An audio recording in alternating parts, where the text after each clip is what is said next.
Today's our topic is customs. In customs, we are going to deal with various types of customs.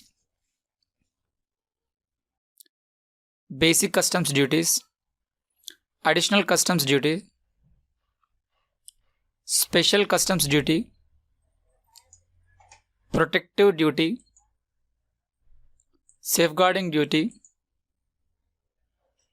countervailing duty on subsidized article, anti-dumping duty, basic customs duty. Basic customs duty is charged as per two.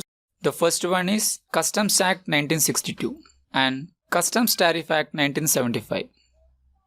Under Section 12 of the Customs Act 1962, which says basic customs duty is imposed on goods imported into or exported from India as per rates specified under Customs Tariff Act 1975, which means that basic customs duty is imposed for every import and export from India. There comes a point where we need to understand India, which is defined under the Customs Act 1962 itself. We'll see what is that. India has been defined under the Customs Act under Section 227. India includes territorial waters of India. Therefore, we need to understand what is territorial waters of India. Territorial waters of India extend to 12 nautical miles into sea from the appropriate baseline. We'll see that.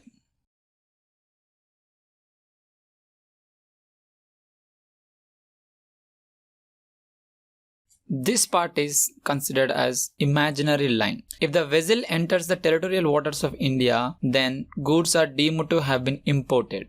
So what we can conclude is, India includes not only the surface of the sea in the territorial waters, but also the airspace above and ground at the bottom of the sea.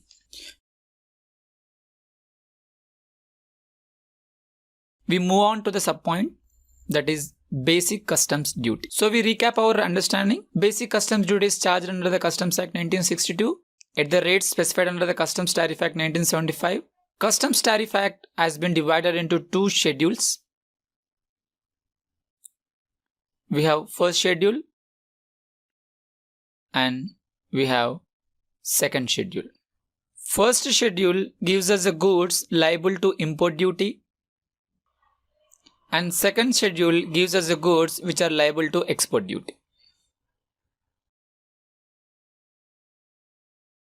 Here we need to understand what is the rate of duty. There are two types of rate of duties.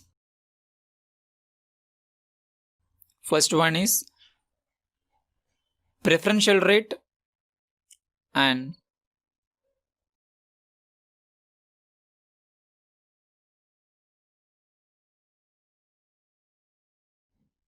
standard rate.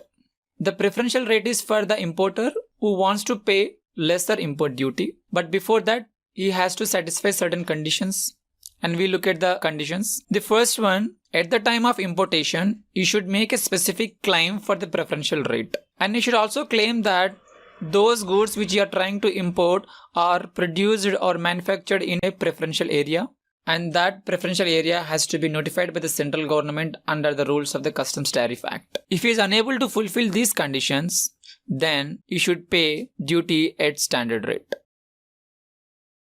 Thank you.